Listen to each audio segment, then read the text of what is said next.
Okay students, चलिए अब हम पढ़ेंगे रेंज ऑफ फ्लूइड। ठीक है, देखिए क्या है रेंज ऑफ फ्लूइड।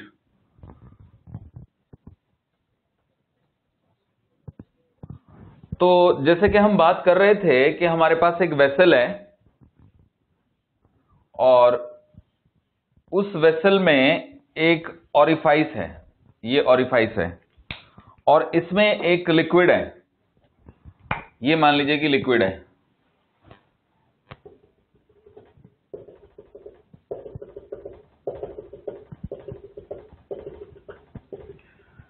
तो इस लिक्विड की डेंसिटी रो है और ये अज्यूम करते हैं कि ये जो डेप्थ है ऑरिफाइस की ये h है और टोटल हाइट कैपिटल H है। अब यहां से लिक्विड बाहर निकला कुछ वेलोसिटी से, अगर हम इसको फ्लोर माने तो ये ऐसे यहां पे गिर जाता है जाके। तो वेसल के बेस से और जिस पॉइंट पे लिक्विड टकराया उसको हम रेंज कहेंगे R। तो अब हमारा फॉर्मूला है, मकसद है कि हम रेंज कैलकुलेट करें। तो बहुत आसान है, देखिएगा रेंज। तो वेलोसिटी ऑफ ए फ्लक्स, तो जैसे कि हम प्रूव कर चुके हैं ये √2gh आएगी। ठीक है, और अब हम ये देखेंगे कि वाटर मॉलिक्यूल को यहां से नीचे जाने में कितना टाइम लगेगा। जब पानी बाहर निकला तो it has only horizontal velocity, so there is no vertical component of velocity. उसको जो डिस्प्लेसमेंट कवर करना है वो है h minus h। So let us assume this direction to be positive direction. If the upward direction is positive, then the acceleration of molecule is downward, so it is negative. Now I am using S is equal to ut plus half at square. You can simply say S is Sx, which is ux, uy, y ले लेते हैं, sy यानी displacement along y axis uy ay.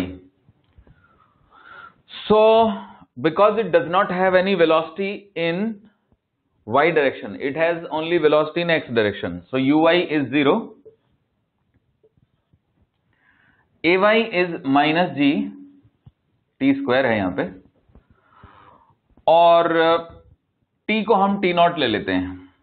Capital T जो है वो time of decent हुआ, नीचे जाने का टाइम पार्टिकल्स के। sy यानी displacement in y direction, so it will be minus of h minus h 0, uy 0 plus half of minus g into t square. T is time of descent. So minus minus cancel and the time of descent comes out to be 2h minus h by g का under root. Okay, तो ये है time of decent, मतलब इतना time पानी के molecule को ground level तक जाने में लगेगा। बट अगर हम एज्यूम करें कि एयर रेजिस्टेंस नहीं है तो horizontal velocity will remain constant. So the range R can be written as V into T. What is V? V is actually under root 2gh into T, and T is under root 2h minus h by g. तो आप देख सकते हो कि g यहां पे multiply में और यहां पे नीचे है, g कैंसिल हो जाएगा, 2 ये है 2 ये है 4 आ जाएगा। तो हमारा रेंज का जो फॉर्मूला आएगा वो होगा 2 under root small h into capital H minus small h। This is our important formula of range. Okay बच्चों, अब हम जानना चाहते हैं कि रेंज मैक्सिमम कब होगी। तो उसके लिए मैं कॉन्सेप्ट लगा रहा हूं, ध्यान से देखिएगा। कॉन्सेप्ट क्या है? किसी भी फंक्शन का मैक्सिमा या मिनिमा तभी होता है जब उस फंक्शन का डेरिवेटिव 0 होता है। तो आपको दिया हुआ है R, which is actually 2 under root h into big H minus small H, यानी कि R square can be written as 4 small H capital H minus small H square. अब हम इसको आर स्क्वायर को डिफरेंशिएट कर देते हैं with respect to small H. मान लीजिए स्मॉल एच वेरिएबल है which we can change, capital H को हम नहीं बदलना चाह रहे। बेसिकली हम ये जानना चाहते हैं कि हम कहां पे ऑरिफाइस बनाएं ताकि रेंज मैक्सिमम हो। So now I am differentiating D R square by D H is equal to 4 H minus 2h, यानी कि आर मैक्सिमम तभी होगा जब आर स्क्वायर मैक्सिमम होगा ऑब्वियसली, तो मैंने आर स्क्वायर का ही मैक्सिमा ले लिया। तो putting D R square by D H is equals to 0, we get 4 into h minus 2h is equal to 0, and this gives me small h is equal to capital H by 2। तो पता ये चला कि जब जो depth of orifice है वो total height of water level का हाफ होगा तो जो रेंज होगी वो मैक्सिमम होगी। ओके बच्चों, तो इसको मैं आपको एक दूसरे तरीके से भी समझाता हूं, देखिएगा। अगर हम इन दो नंबर्स की बात करें h की और h माइनस h की, तो h plus h minus h, इन दोनों का सम आया h यानी कि फिक्स्ड। तो we have two numbers whose sum is fixed but I want to maximize their product. यानी कि आप ऐसे समझ लीजिए कि जैसे आपके पास एक प्लॉट है जिसकी एक साइड है मान लीजिए 20 और एक साइड है 4, तो इसका एरिया कितना हुआ? तो इसका एरिया हुआ 80। अब मान लो कि हम दूसरा प्लॉट चूज करते हैं, उसकी एक साइड हो जाती है 6 और ये हो जाती है 18, तो एरिया कितना हो जाएगा? मतलब हमने टोटल जो सम है इसका वो 24 है, इसका भी 24 है, तो 18 6 तो this comes out to be 108।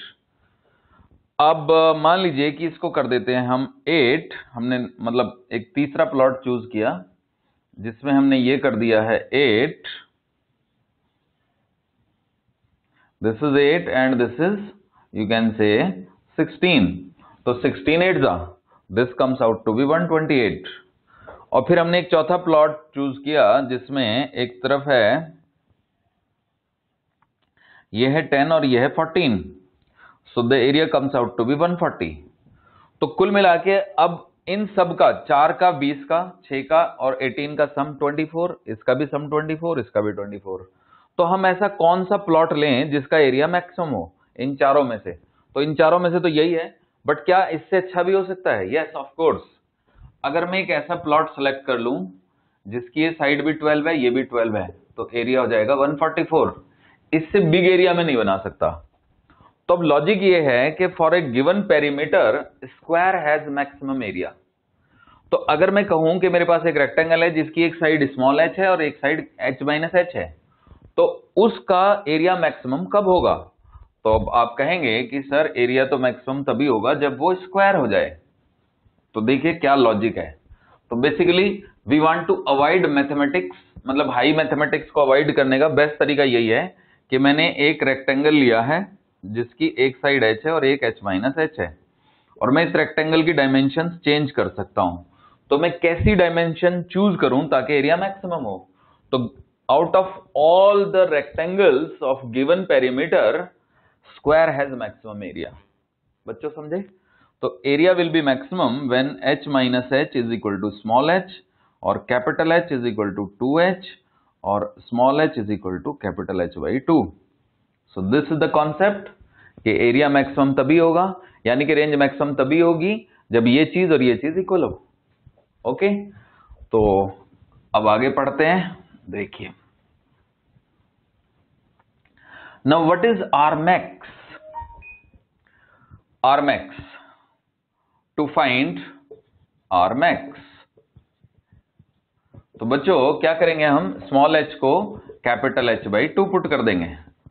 तो हमारी आर मैक्स आ जाएगी 2 root under h by 2 into h minus h by 2.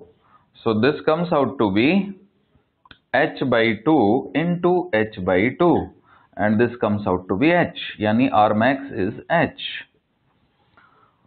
तो इस तरह से ये मैंने आपको कॉन्सेप्ट बता दिया है। ठीक है बच्चों, आप नोट कर लो।